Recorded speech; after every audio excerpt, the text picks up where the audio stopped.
I guess maybe I can tell folks that we've got a couple. We're very happy to have Dr. Kate Flickinger today to talk to us about exercise and physical activity after cardiac arrest. And just so folks know, the next two webinars we have lined up is actually a colleague of both Dr. Flickinger and I. He'll be speaking on his experiences at the post-cardiac arrest consult service in Pittsburgh. And then the month after, we'll have Dr. Sam Sears talking likely about anxiety after cardiac arrest, ICD related stuff. Well, welcome everybody. It's great to have a nice turnout here. I know that you're, based on the discussion in the community, it looks like there's a lot of interest in this topic. So I'll give it another minute or two and then I'll introduce Kate.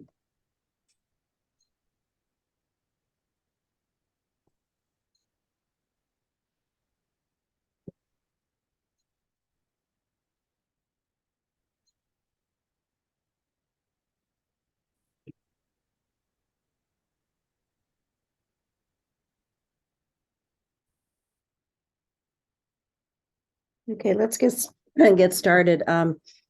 Dr. Kate Flickinger is an exercise physiologist, ACSM certified personal trainer, and exercises medicine 2 provider, as well as a researcher in the Department of Emergency Medicine at the University of Pittsburgh. She successfully completed her PhD in August of 2022 and is continuing her postdoctoral training as the principal physiologist managing the department's Applied Physiology Lab and working with the post-cardiac arrest service. Her research interests focuses on human physiology, temperature, and metabolic manipulation, and improving long-term outcomes after cardiac arrest. All right. Hi, everyone. Welcome. Like Mary so kindly introduced me. My name is Kate. I am an exercise physiologist by trade, and I work for the University of Pittsburgh's post-cardiac arrest service. I'm, just a brief overview. I'm going to talk about, exercise after cardiac arrest. Most of these are guidelines. So this is intended to be informative only. Please seek physician guidance prior to starting or changing your exercise program. If you have already been cleared to exercise, then please work within those restrictions that your physician has given you. I'm going to try to keep it brief so that there's plenty of time for questions. So feel free to either put those in the chat. I'm terrible at looking at those mid presentation, but Alex or Mary, you're welcome to either interrupt me or we can save them all to the end. Okay. So with that, I will we'll get going. So physical activity and exercise, is it a cure-all? A lot of people say that it's good for a little bit of everything. And my argument is yes. This list here, this cloud is a list of just a little bit of the many things that physical activity and exercise can help improve. So congenital heart disease or coronary artery disease, if you have high blood pressure, type 2 diabetes, blood flow, your risk of stroke or recovery after stroke, depression and anxiety, insulin sensitivity, as well as cardiac arrest.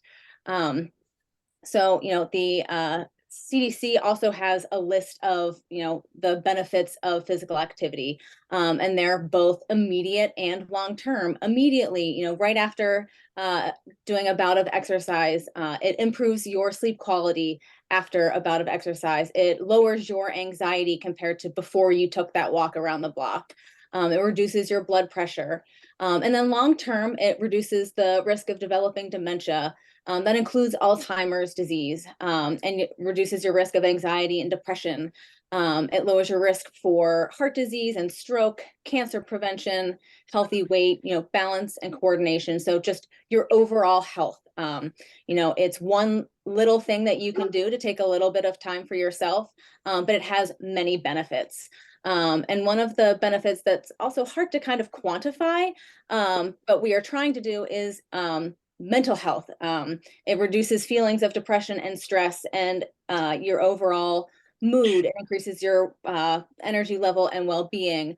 And I wanted to focus on this because it sounds silly, like, how I'm going on my silly little walk for my mental health, and, is it really going to do something? And evidence is showing yes. So even though you might not be running a marathon, just taking a walk around the block or even doing some light gardening can really benefit your health overall. And I also wanted to talk about, what's the difference between exercise and physical activity? That a lot of times they're used interchangeably. So for the purpose of this talk, I'm going to kind of use them interchangeably. But if you want to get, if you want to be perfect about it, physical activity is any movement that requires energy. It's unplanned activities during daily life, like your household chores, or gardening, cleaning, walking in a big parking lot to the grocery store. Whereas exercise is planned and structured and repetitive, and the objective is improvement or maintenance of physical fitness. So all exercise, fits into physical activity, but exercise is the planned portion of that physical activity. But again, they can be used interchangeably. But it's something to think about because any bit that you can get into this is beneficial. But I'm not here to just talk at you or talk to you about, exercise in general. I'm here to talk about exercise and physical activity after a cardiac arrest. You have gone through a major life event, and I would argue that not one aspect of your life is going to be left unaffected by it. So your exercise and your activity levels after are obviously going to be affected. So a lot of people ask, or it was also in the CASA chat of, what if I didn't go to physical activity or physical therapy, or what if I didn't get cardiac rehab? Unfortunately, insurance only covers cardiac rehab for 7 specific criteria. So unfortunately, it's not unsurprising if you didn't get cardiac rehab specifically. But that doesn't mean that you didn't experience physical challenges when you leave the hospital, and that your worries and your concerns aren't valid. Also, I apologize that you hear one of my dogs. She's downstairs and is not happy about it.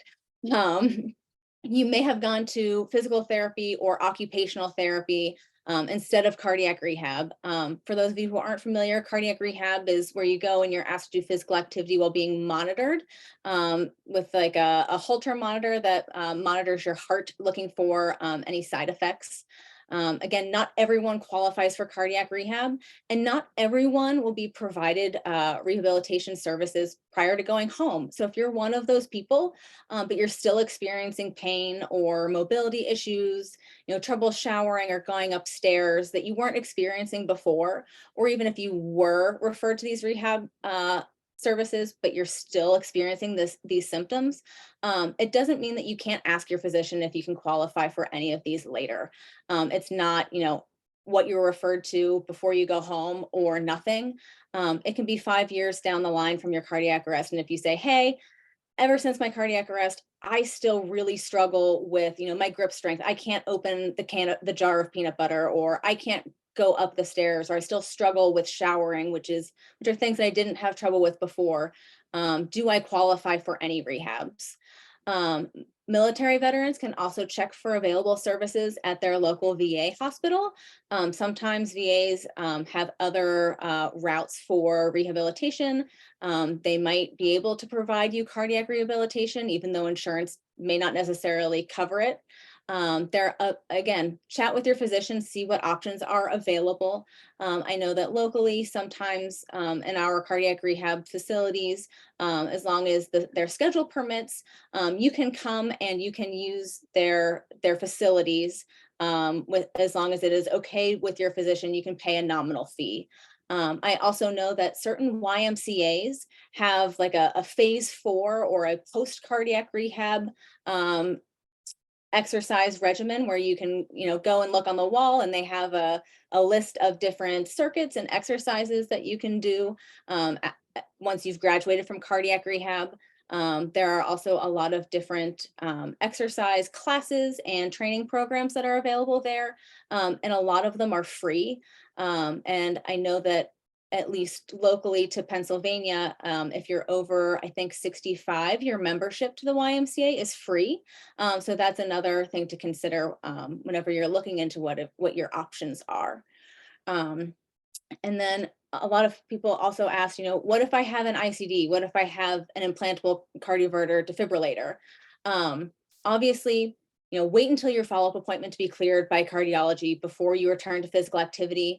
A lot of people go home with their arm in a sling to kind of prevent extra movement so that you don't dislodge it or hurt the wound or anything like that. So you'll probably have some mobility restrictions, and those will slowly improve, but your physician may long-term say, I don't want you to do, anything that involves putting your hands over your head, because that can, cause some strain at the surgical site or dislodge it. So again, I'm going to say this again and again, listen to your doctor, work within those guidelines. So your doctor might recommend completing an exercise stress test before you engage in physical activity, or they might wait until you've gone at least 3 months without your ICD firing before you start engaging in anything other than light activity. Your physician might encourage you to use a heart rate monitor, so you can keep your heart rate within a certain range, because ICD set points vary from person to person. So these set points are the boundaries for which your ICD won't fire. So your physician might say, hey, wear a heart rate monitor and don't let your heart rate get above, I'm picking a number at random, but 180 beats per minute, because it's at 190 that it will trigger a fire. And no one likes that. I know that there is fear around your ICD shocking you. But if you understand what your parameters are, work within your restrictions, you should be able to exercise freely without that concern. And if you see that your doctor had a more narrow or a wider range of these set points compared to someone else, these are set based on each individual. So don't be concerned if yours are different. So overall, exercise is safe and effective for those with an ICD. Small increases in daily physical activity after getting an ICD is associated with a decreased risk of hospitalization, and is beneficial to secondary prevention, and reduces the long-term risk of being shocked by your defibrillator. Again, this was more so just to ease your nerves about this, because I know that a lot of people are concerned about it. And with that, getting into exercise, before you start, give yourself time. The general rule is it takes at least twice as long as your hospital or rehabilitation stay to recover to your previous strength. So for example, if you were in the hospital and rehab for a total of 2 months, it would take at least 4 months for you to start to feel like you're returning to your previous normal. And again, based on, what the events surrounding your cardiac arrest, you might have a new normal. So really just give yourself some time, give yourself some grace. And when you go home, you may have needed or still needs support to complete the physical things that you used to do, like household chores or driving. If you have a defibrillator, you probably aren't allowed to drive, at least for a while. And we can understand that this is challenging and frustrating. If you feel like you can't even open the door without feeling physical pain. So, a little bit at a time is really the best course of action. This is, the turtle wins the race in this situation. So you were hopefully given a post-discharge or therapy plan, or at least a list of things that you were or were not allowed to do. So try to stick with that, because following that plan can help prevent you from, overdoing it and ending up back in the hospital, and help you, recover overall. I know that you would like to recover as fast as possible, but if it takes a little bit longer, but you can get a little bit stronger in the end, it's probably worth listening to it. A lot of you may have had to take some time off of work before being able to go back. and needing medical clearance. So make sure that you check with your physician, especially if you work a very physical job. You might have other physical restrictions for a certain time. A lot of times these are common, but they're also temporary. A lot of these restrictions are, difficulty walking or with balance, shakiness or tremors, assistance with showering or dressing, and some discomfort, especially around your chest if you had a defibrillator or if you received CPR. So all of these things, can require more time for you to heal. So while it's frustrating, understand that it's normal and it's okay, and you're not alone. So please, express those feelings, and you're part of CASA, so use the community and lean on us, because that's what we're here for. So a lot of people, cardiac arrest or not, they always wonder, where do I even start? How do I start an exercise program? What does that look like? Again, I think I've said it for every slide. Stay within the guidelines provided by your physician. Make sure that you are cleared by cardiology to do exercise, and understand what your restrictions are, and start slow. Even if it's just, can I go up and down the stairs twice today instead of once? Or can I walk to the mailbox and back twice today instead of once? And set, the acronym is SMART goals. And these goals are specific, measurable, attainable, relevant, and timely. So once you're cleared by your physician to exercise, ease into it and gradually increase length and intensity. So what does this look like? So specific is, instead of I'm going to try to exercise more, it's I'm going to try to walk for 10 minutes a day. Measurable, set a timer on your phone for 10 minutes every time you walk.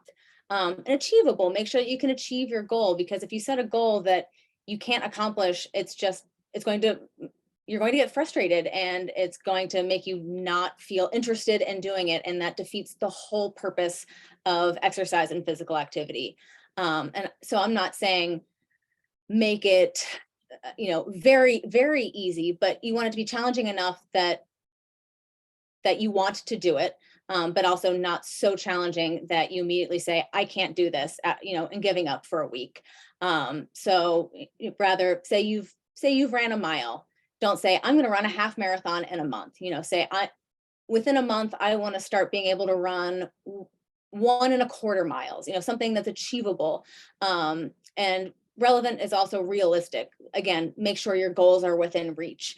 If you haven't ridden a bike in 10 years, maybe your first goal shouldn't be to ride 10 miles. And timely, set a goal. Like, I want to be able to walk for 20 minutes a day, 3 days a week within 4 months. That way you have, a day on your calendar that you can circle, and it further specifies your goal. And again, I used walking as an example, but it can be bike riding, swimming, hiking, rock climbing, dancing, jazzercise, Zumba, insert your exercise or physical activity of choice. And even if it's just, I want to be able to garden for 20 minutes instead of, being able to rip out 2 weeds, pick something that you enjoy. Because again, if you don't enjoy it, you're not going to want to stick with it. So find something that you enjoy. And I want to emphasize that it's not all or nothing. So say you intended to exercise for an hour, but you're tired and you need to cook dinner and you really only have a half an hour. Do the 30-minute workout instead. You thought you were going to do a class, but you don't have time, or you're just too tired or too sore. Do something else instead. Some movement is better than no movement. Even if it's, well, I don't have an hour-long block of time. If it's, well, I have, 4 times during the day where I can take 15 minutes to take a walk. Do that. If breaking it up makes it easier for you to achieve it, then more power to you. You see there are a lot of things online that say you have to, meet this goal and do it within a certain range and for a certain time. But it's not all, if it's all or nothing, then it's not worth it. So anything that you can feasibly do based on your physical abilities and also your emotional needs, do it because it will be beneficial. But again, you know, if you really don't have it in you to do the slog of an hour-long workout, that might be worse for your mood, for your depression, if you go there and you're not feeling as strong as you would like to feel, and then you get discouraged. If you know you're going to show up to something and feel discouraged, it's not worth it, and it's undoing everything that I'm trying to tell you to do. So please find things that you enjoy and things that are beneficial to you, and not just something that social media told you to do. I'm an exercise physiologist, and I also struggle with this. And it's hard to break that pattern of, oh, I feel like I should do X, but I really only have half of that in me. It's okay to just do half. And so again, if you're just not feeling it, these are from the NIH of like 5 ways to stay motivated. And so I mentioned it before, find ways to fit exercise in during your day. If you can get, a couple dog walks in during the day as opposed to, an hour-long stint of working out, that's great. If it's more likely to get you moving, make it convenient. Do activities that you enjoy. Try something new. Go to a dance class. There are so many different classes at your YMCA, like a kickboxing boot camp or a jazzercise or pickleball. Something that is fun to you, go ahead and do it. Go for a walk with a friend, which brings it to make it social. Even if it's just, I'm going to call my friend who lives, in a different state, and I'm going to catch up with them while I'm walking. That way I both get the social benefits with my physical exercise. Then you're doubling up on what you're doing to improve your overall health and well-being. And that person on the phone can say, hey, I have another story that's 5 more minutes. I know you only wanted to walk for 30 minutes. Do you have 5 more minutes in you? And that's another way to help keep you motivated and keep you going. And if there's a break in your routine, get back on track. You're allowed to go on vacation and not work out. It's okay if, your exercise is, drinking your umbrella drink and taking it from, your mouth to back to the table. That is okay. Breaks are useful. Start slowly and ease back into it. If you take a week or 2 weeks or even a month off, you're obviously not going to be able to pick up right back where you left off. So rather than trying that and automatically being discouraged, go ahead and try to pick what used to be easy for you back then and see how that feels and adjust as necessary. Again, don't punish your exercise, and physical activity should not be a punishment. It's supposed to be enjoyable, and it's supposed to improve your overall health and well-being. And keep track of your progress. Whether you have an Apple Watch or a Fitbit, or you use old-fashioned pencil and paper, it's rewarding to be able to see how far you've come. Even if it's, well, I used to walk 1,000 steps a day and now I do 2,500, being able to see that and track it, on days you're feeling discouraged, to be able to look back at that and say, wow, I've done more than I thought that I could. That's useful, and you should be proud of yourself, and, put it on your refrigerator with a magnet and give yourself a gold star. Because again, exercise and physical activity should not be a punishment. It should be rewarding. It should be, something that contributes to your life. It doesn't, cause more stress. And I understand that, if you used to be, very active prior to your cardiac arrest and you can't be as active as you would have liked to, that's incredibly frustrating. And I understand that. So try to work within what you can do now, and find things that you can do now that do bring you joy. If you were a competitive cyclist and you can't cycle competitively anymore, can you still cycle with a friend or two and volunteer at those races? That way you can still feel like you're a part of that team and a part of that accomplishment. But even if it's smaller, still try to find what makes you happy. And this is just, reiterating that every move counts. World Health Organization and American College of Sports Medicine all have guidelines for physical activity of like moderate to vigorous physical activity and how many times per day. And they do have different recommendations based on if you have a chronic health disease, so specifically if you have, for cardiovascular health. But again, make sure that these fit within your physician's guidelines, because if they're not, you should not go out and do these. But there's nothing to stop you from saying, hey, I understand that these are, the recommendations for the average population. I'm nowhere near that. Is it reasonable for me to want to achieve this as a long-term goal? And if so, how do I go about doing it safely and effectively? Do I need to do a stress test before I do this? Or is this not something that I can achieve? And if it's not, how do I, improve my health within my means? And so with that, I would like to open it to questions. I also have a slide on, when to stop exercising. I hope that it's self-explanatory, but I also figured I would put it up here too.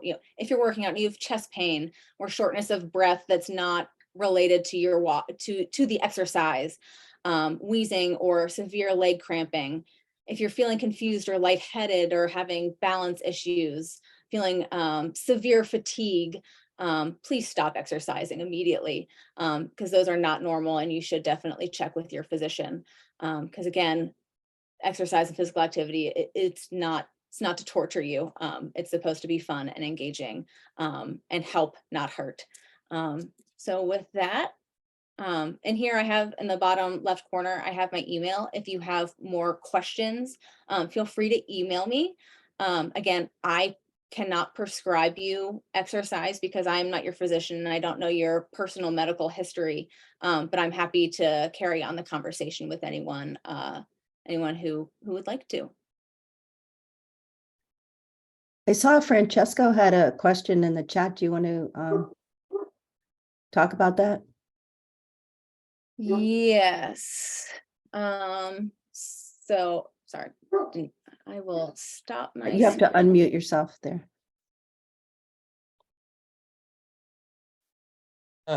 Oh, you want me to chat, do you? Yes. Hi there.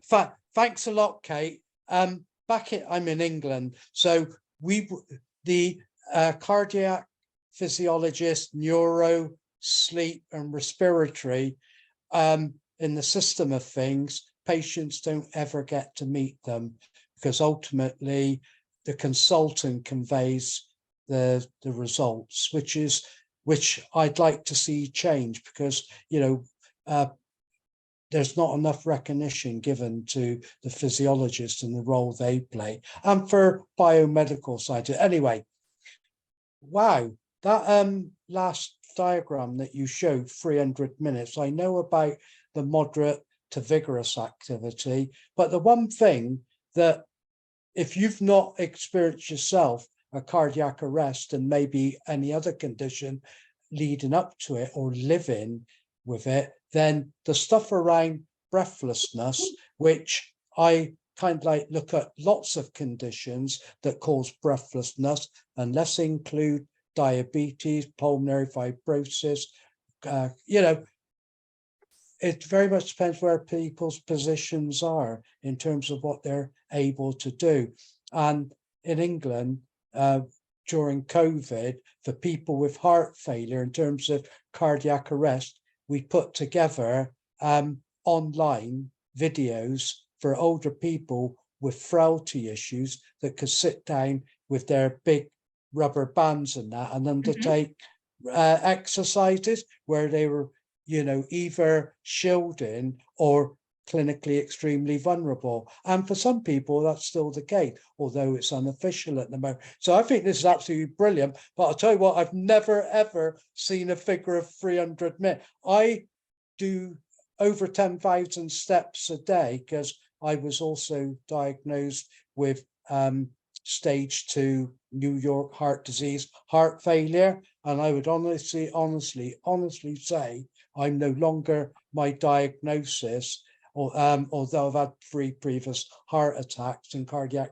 surgery. And I believe that I've off-put it, but at some stage, it's going to catch up with me because I appreciate I'm on that sort of like staging of the disease. But there's no way after getting a visit from two arrhythmia nurses to speak to me after I had my defibrillator implanted, to speak to me about end of life palliative care, which I sent them away because I didn't want to hear what they had to say. So I didn't know about my heart failure till I got home and read the discharge summary. I think then I understood what it is that they may have wanted to say. But I'll tell you what, it focuses the mind about getting on with things and try to be, do as much as you can. So every day I do a combination of cycling and walking, but I walk at 7 kilometers. I try to do at the speed so that I can do about 1,400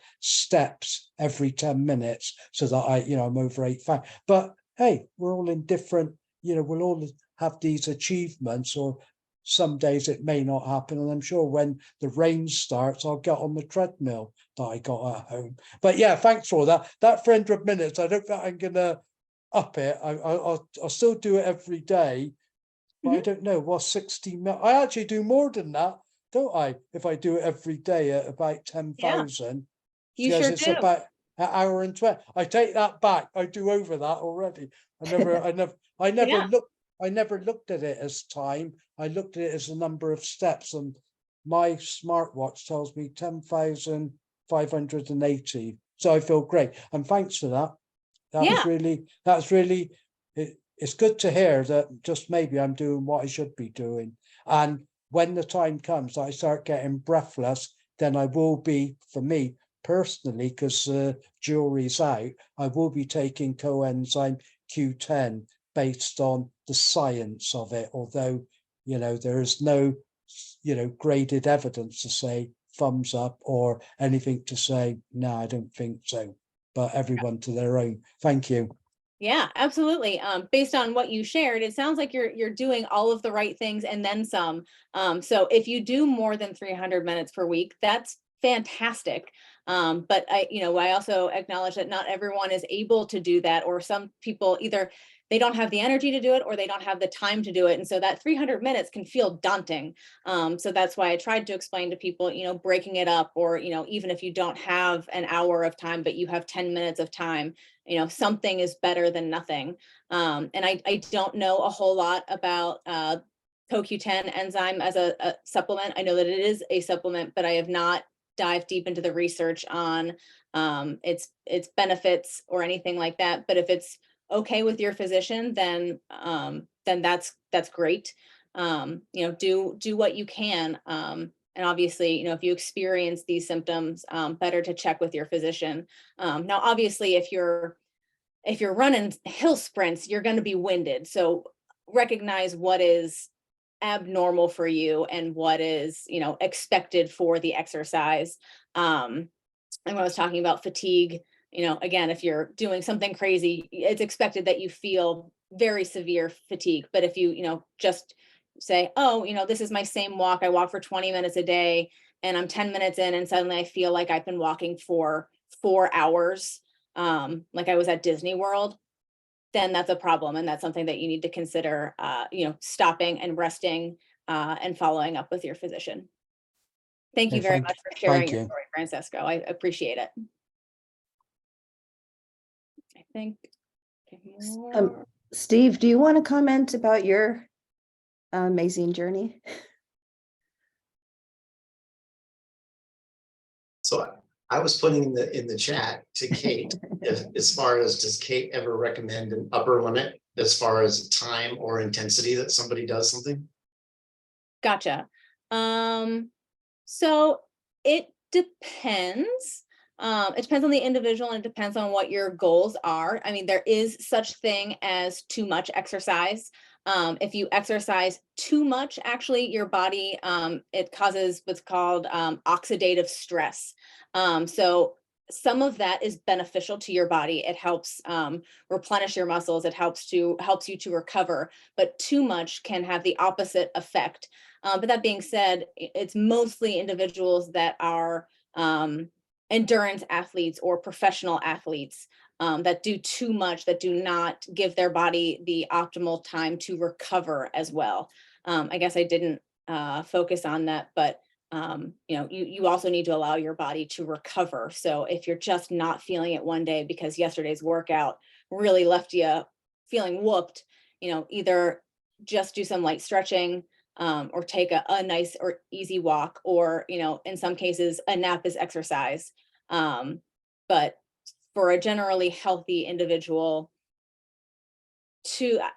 I can't put a specific number on how much is too much, but if you're doing an exercise regimen and you're finding that the more you do it, the more fatigued you feel, the longer you get into it, then that's when I would take it as, I need to step back this exercise regimen, whether it's the intensity of it or the duration of it. Does that better answer your question? Yeah, I was curious because Mary knows my story, so it was a very long recovery. But ultimately I just did my first Ironman, very regimented with the approval of cardiologists and so forth. And I didn't have the time that I wanted, so I just said, oh, I'm gonna go do another one. So that's where my question was coming from. Is there a point from a cardiac arrest perspective that you ever think there's an upper limit, or is it, I mean, I go cautious, so I'm not going hard and heavy. I'm going for, success. So I was just curious on your upper, what you thought on the upper limits. So Yeah. that was insight. Thank Yeah, you. it sounds like you have the right mindset, absolutely. But again, it's individual specific. We have cardiac arrest patients that have gone through cardiac rehab that have then come back to run the Pittsburgh Marathon, which was what they were running when they experienced their cardiac yeah. arrest. We Yeah. have patients that, can't get back there ever again. So they need to find what exercise brings them joy or physical activity brings them joy, since they can't do that again. It really depends on the individual, but the idea of going for success and not for macho effect, that's beneficial. Would you rather say, I'm a 10-time Ironman, or be 85 years old and be able to, get up off the floor without needing help, or furniture surfing down the hallway to go from your bed to the bathroom in the middle of the night? So, Kate, I I think saw it was, Juan has a question. you see it? Yes, mentioned that I'm sorry, the dog is going nuts again.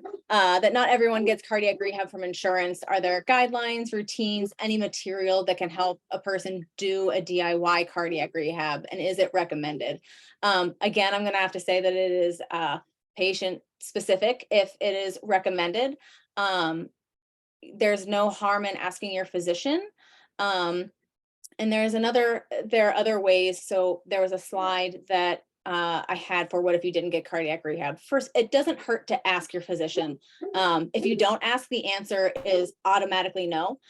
So even if you do ask, the answer is no, but then for sure that you don't necessarily qualify for it. I know that if you are in the military or a vet, you can reach out to your VA to see if they have any resources for you.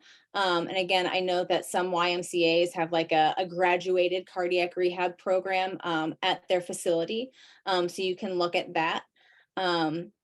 Just talking, off the top of my head, I am sure that there are cardiac rehab materials online. I can't speak to whether or not they came from a reputable source. So please be careful with those.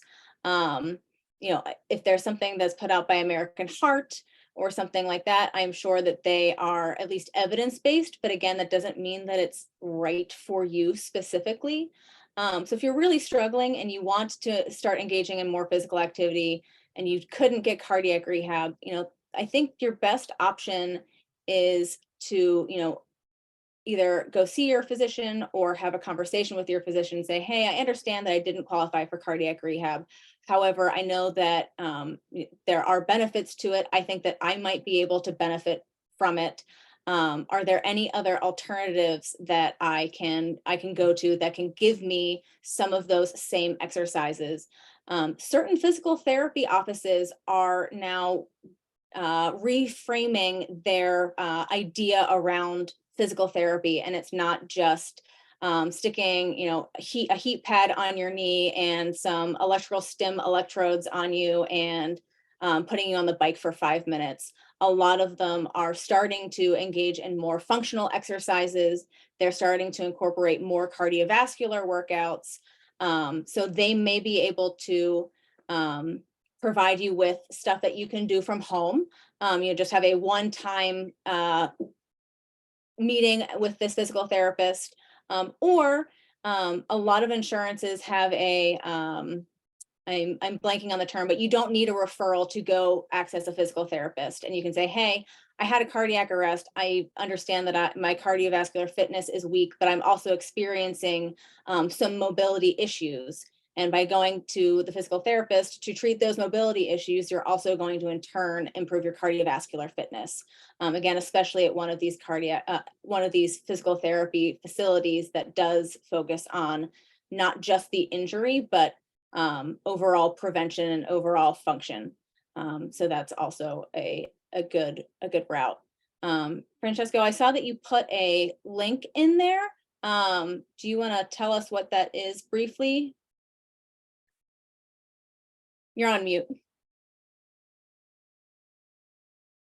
It's what's available, what the British Heart Foundation here in England have put together, because part of the national audit for cardiac rehabilitation during COVID, because nobody actually got face-to-face classes, was that there's an audit that's undertaken about the number of patients after cardiac surgery and such forth that do get offered it, and it's still very, very low. There is an ambition in England through the NHS long-term plan that by the end of the 10 years in 2029, 85% of people that want cardiac rehabilitation will have received it, whether it's face-to-face or online. So what I've actually done is, I'm not endorsing it. All I'm doing is I could put, you can actually go to the British Heart Foundation, go to their depository and pull what it is that you see there. So that's all it is. It's for people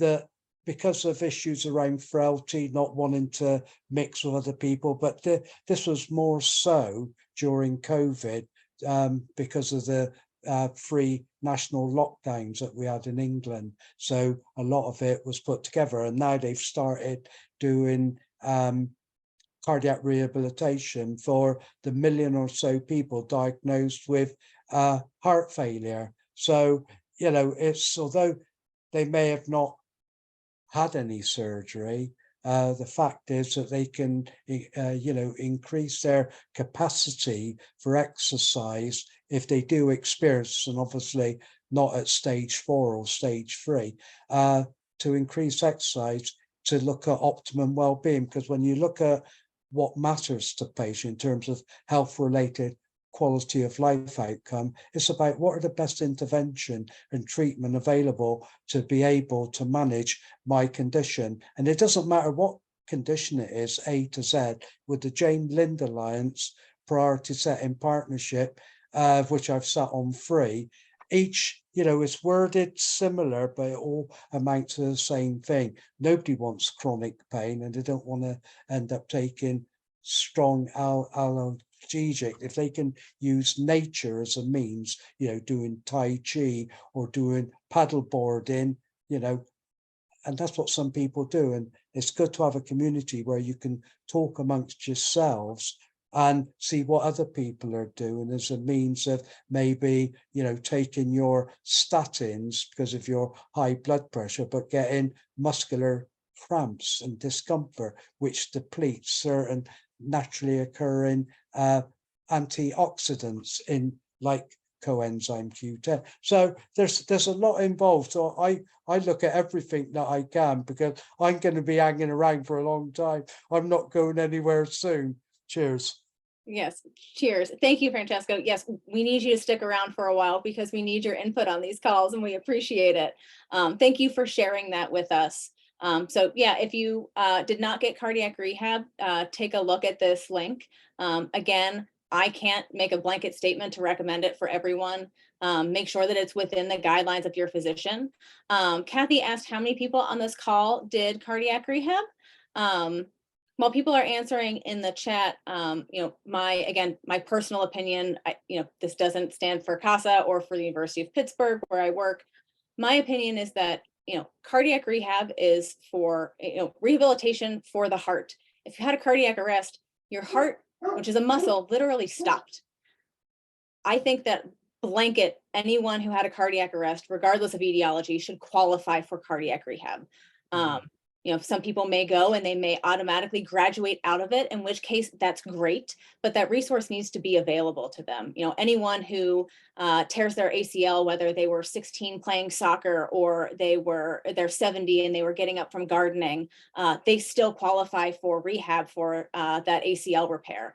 So I think that it is beneficial to everyone, but I also understand insurance, means that you have to meet certain guidelines. So, it's my preference that I would like to get insurance is to start saying cardiac arrest, cardiac rehab is available to you if you want it or need it. I don't want to push care down people's throats because that also defeats the purpose. But I think that it should be available to everyone. Kate, what were the 7 criteria that you mentioned for insurance coverage? Don't remember all of them off of the top of my head, but most of them. So if you got an ICD, you should qualify for cardiac rehab. If you have a myocardial infarction, if you had a cardiac catheterization and you got a percutaneous intervention, such as a shunt, I think so. That's at least 3 of them, but I know that there's only 7 ICD-10 codes, and ICD-10 is how insurance, at least in the United States, classify diagnoses. So unless you have one of those 7 within your medical record, you don't qualify. I can look those up because I had them listed in a manuscript that I'm working on submitting, so I can send those to you.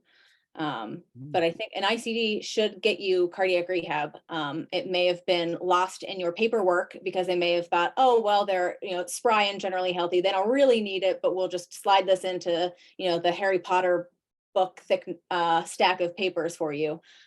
So if you have an ICD and you didn't get cardiac rehab, I suggest asking. So back to who did cardiac rehab. I see Steve and Kathy. Corey is getting a referral. Ed, good for you for doing it yourself for the past 9 months. I hope that your physician is on board with that. But so far so good. So I will cheer you on for that. Do you have resources that you used yourself that you would be willing to share, again, with people, of a blanket statement of make sure that it is right for you? Yeah, if you're willing to share, that would be, do it yourself. Yeah,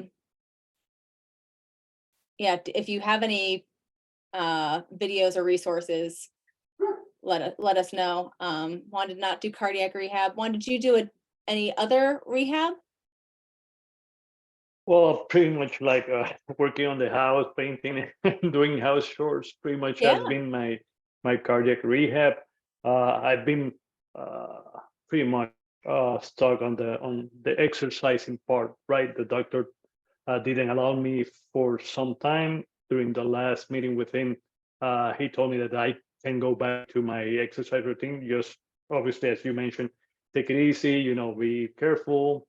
I don't have an ICD. I only have a loop monitor. Gotcha. The ablation was not performed because it was too close to the septum. So pretty much I'm under medications and that's it, and the cardiac monitor that I have. Gotcha. Well, very impressive that you were doing housework and painting as your recovery. That's we call it LSD, or long slow distance. So like slow and steady workouts definitely also are beneficial to work the heart. So I applaud you. And if you'd like to come paint my house, I would greatly appreciate that too. Kate, if I look like I'm in a hostage video, so I apologize that I No didn't problem. have on my camera. I must have the lousiest insurance on the planet. I had 2 cardiac arrests, a heart attack, and then had a stent put in. And it was all caused by Legionnaire's disease. So I should have been offered cardiac rehab, but was not. My cardiologist told me, and you'll know the answer to this, it's you take your age, let's see, you subtract your age from, is it 190 beats per minute? And that's what you should be your training zone for your heart. Is that right? Yeah. So there are 2 formulas. There's a much more precise formula that I don't know off the top of my head, but the rough guideline is 220 minus your age, and that's an approximate maximal heart rate. Yeah. But again, depending on what other chronic conditions you have and the strength of your heart, and if your pacemaker or your defibrillator limits you to your physician may have said 190 to kind of bring it down on purpose. But the standard for the general population is 220 minus your age. And some people will be able to, wildly exceed that, and other people aren't going to hit that at all. So, don't be discouraged or use that as an excuse to try to go harder. Use it as a guideline. Yeah. So my point was to the crowd, those who did not do cardiac rehab. So I just get on a recumbent bike and I use a heart monitor and try to keep my heart rate around 115 to 120. Mhm. And I was only able to do like 7 minutes to begin with. And in fact, I just left the gym when I logged on. So I'm doing about 50 minutes, 45 to 50 minutes a day now. But for those of you who had the cardiac arrest, it's terrifying. I mean, there's not a second that I'm on there that I don't think, call the ambulance at any minute. It sucks. Yeah, absolutely. Very impressed, Ed. Congratulations. Are you just doing some light walking? Are you doing some strength training? No, I'm doing everything. I'm using a pretty hard resistance on the recumbent bike now, and then I do weight training for about a half hour after that. So I'm at the gym for, on average, an hour and a half. But like I said, it's terrifying, but I don't want to ever have another cardiac arrest. Yeah, absolutely. That's fantastic. And then again, your heart is a muscle, arguably the most important muscle, unless you want to consider your brain. I consider that more of an organ, but I digress. But, the more you work your heart, the easier it becomes for you to do a certain exercise. So, having that range of 115 to 120 beats per minute, when you first started out, I'm sure, like you said, you couldn't do a whole lot. But now look, you're working at almost an hour to that. And that's because your heart has gotten stronger and is able to pump more efficiently and effectively, which also means that your resting heart rate has probably lowered as well, which means that your heart is working more efficiently. So that's why you're able, one of the reasons that you're able to extend your exercise while staying at that same target heart rate. Anna, do you have a question? Just briefly, number one, I just want to thank you. This has been incredibly, I guess the word is supportive for me. My cardiac arrest was at the end of February. I'm an extremely healthy athlete. I ran 3 marathons, practice hard yoga, I horseback ride, I bike Me ride. too. So I'm very curious in people's psychosocial, emotional healing as well. Are you in any groups? Can you talk to that? I mean, this is separate, but I guess I'm sort of wondering if anyone is dealing with the actual trauma of this. And can you speak to that? Anybody in the group? Everybody has heard me long enough as it is, but yeah, I go to a psychiatrist twice a month. Okay. And I was without oxygen off and on for 10 minutes, and I can tell there was some, I can't do mentally what I used to be able to do. And that worries me as much as, the heart issue. So, Okay. yeah, I'm trying to deal with it, but yeah, none of this is for the faint of heart. Mm-mm.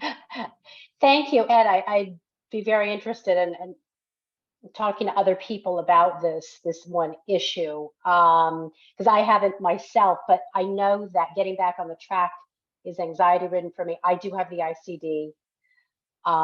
So, working through these issues, but I really feel like this group has been very helpful for me. Just being part of this today, I was like, wow, this is phenomenal that I'm meeting you all. So thank you. This is the first time I've ever met people in a group like this. It's like AA. It's like, wow, Anna, I'm a cardiac arrest survivor. I don't go to AA, but this is what I mean, So Yeah. I'm glad that Adding it's to that, helpful. I think the psychological part of it is very real. It's very high. There's the doubt all the time. I relate it to a cancer patient that you wonder if today is the day you're going to get that new diagnosis. I just think it's an ongoing thing and it's real. I think it's not just real for us. I think it's real for our families. I think our families also have that same fear of, is it going to happen again? Is it safe for them to be doing it? So I think all of those things you're saying are so real. And I remember feeling very isolated about that, thinking it was only me who felt that. And I think that cardiac rehab helped bring some of that to me, but that still goes on, I'd say, even to this day.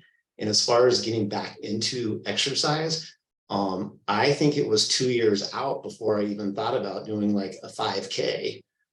And so I took a very slow, gradual process. And even though I just did the Ironman, I did a 5K, and then I did a sprint, and then I did an Olympic, and then I did a half. And so it was a very gradual build, just because I had that fear of too much too quick. And so it took me 8 years to get to the point where I did the Ironman, but it was still one of those things. I'm not doing it beyond where my comfortable level is, and I'm just going to continue, daily towards that. But Anna, the things that you say, yes, it's real. Yeah. Steve, you really are the epitome of slow and steady wins the race. And look at you doing Ironman competitions now. And my thing is that I always say is that, the outside of a horse is the best thing for the inside of a person. So definitely enjoy that equine therapy. But there is a lot of, emotion surrounding cardiac arrest. And Alex can talk more on that. We have done some research together, but he's the professional around it. But I can understand that there would also be some hesitation and some fear around engaging in physical activity after cardiac arrest, especially if that's when you had your cardiac arrest to begin with. Alex, do you want to talk about that? Sorry, I'm putting you right on the spot here. Okay. Yeah. And first of all, nice to meet you, and really appreciate, the positive feedback that you have for the group. I don't think you and I have interacted on CASA before, but what Kate was alluding to is, yes, we've done a lot of research on emotional well-being after cardiac arrest, and I did give a talk on this topic a few months ago. I think you can find that on YouTube, and I'll be happy to also send you the link so you can check it out. I think the short answer is yes. The multiple conflicting, ambiguous emotions is real and more common than not, and at least with the survivors that I've met, as well as their caregivers. So, I could talk for another hour about these topics, but I think kind of the short of it, we have condensed some of like the resources, and we've condensed the resources for finding like a therapist or emotional help, and posted on CASA. So I send you those links. But definitely, as Kate had mentioned, I'm happy to continue the conversation either via the CASA messaging or via email. And your I'm also presentation was recorded. It's in CASA under the events. Oh, great. I'm also going to say I'm using humor. Just so you know, I'm watching a lot of humor on Netflix. Humor is very important. I've been reading about it neurologically. So watch some humor. Couldn't agree more. Yeah. I know that someone asked for the 5 tips to help you stay motivated for exercise. I am trying to find the link now. I think I found it. So I'll put that in the chat. But yeah, it can be hard to be motivated. Even for the most motivated here, Steve, I'm sure if it is pouring down rain, the last thing you want to do is go outside and do a super long bike ride or run. So that is a completely normal thing to experience. I don't know if it would be beneficial to the group, but maybe we do a month-long at some point, exercise group of you pick your goal, check in with each other each day, talk about, hey, I'm feeling motivated or I'm not, a way to engage and connect with each other. I'm more than happy to help facilitate that at some point in the future. I'm not sure how. I would want to make sure that no one felt left out. So even if someone's workout was, knitting for 20 minutes, I want to make sure that everyone felt engaged and welcome, but happy to go for it. And Steve, I applaud you for going in the rain. That is awesome. I do not, if it's raining heavy, indoor workout for me. Hey, Kate, I think I speak for everybody in this group. We have more motivation than we need. There is, when you've been in a hospital bed and you're sitting there dying, it doesn't take much to motivate me to get to the gym. Yeah, for you, and that's fantastic, and that's what I love to hear. But sometimes people experience the exact opposite because they just feel so overwhelmed and almost consumed by the experience, and so it just I want to make sure that everyone at least has the access to the external motivators that you were able to find internally. And your talk and Steve would be excellent, motivators to those who don't have that. See that it is possible, because it's one thing for me, who is a generally healthy individual who has not had a cardiac arrest, to sit up here on my high horse and say it's easy to work out. But I haven't gone through that, so I can't speak for it. So I can see how someone else who is depressed and not feeling motivated or just feeling overwhelmed could say, easy for you to say, I don't care what you think. But someone like you willing to share can help say, oh, they're just like me too. If they can do it, then I can do it.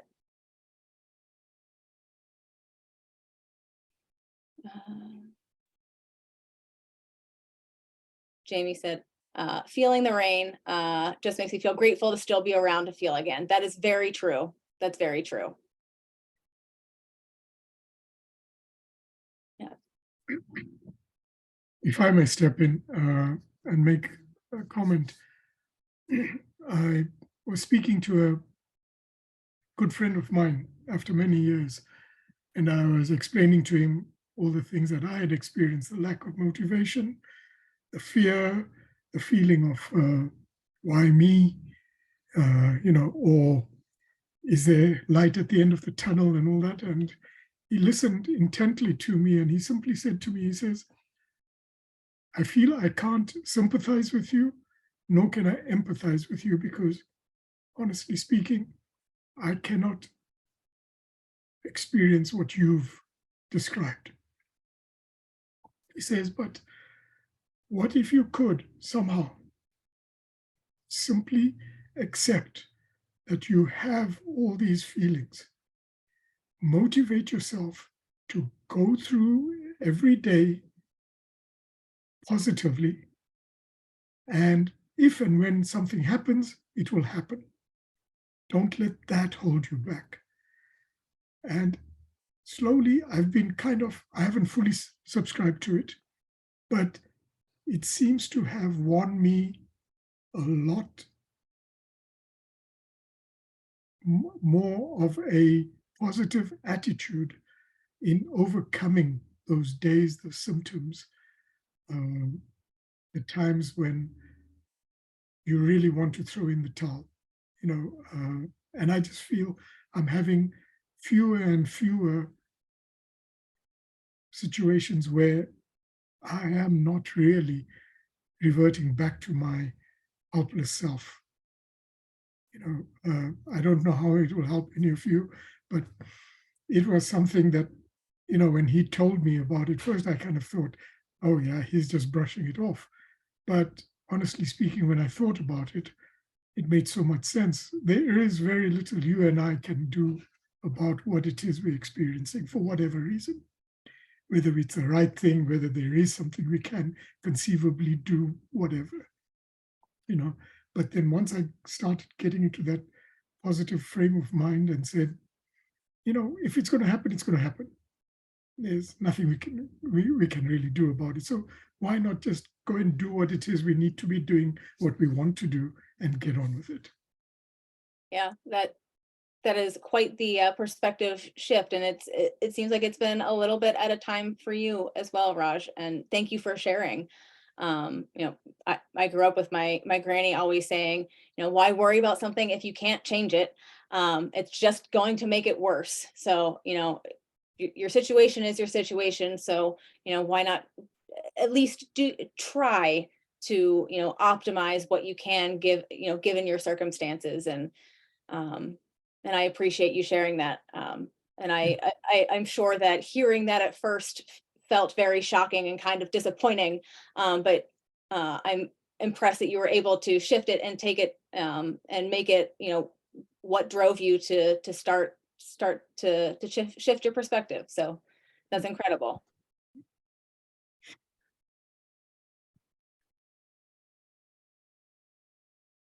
So just cognizant of the time, really appreciate everyone coming out today, and Kate for an amazing presentation. So just want to reiterate, we're happy to continue conversations on CASA and just keep the community going. It's amazing what we've been able to do so far. And yeah, I think, Kate, if you want to share your email to everybody in the group, I think you might have sent it to me individually. Yeah, so my email is in the chat. Again, I can't give you specific recommendations because I don't know your medical history, but I'm always happy to continue this conversation either in a direct message or on CASA. And thank you very much for letting me share with you. I appreciate it. Thank you, everybody, for joining us today. We appreciate Yeah, it. thank you. Take care. Thank you. Everyone. Bye. Thank you very Cheers. much.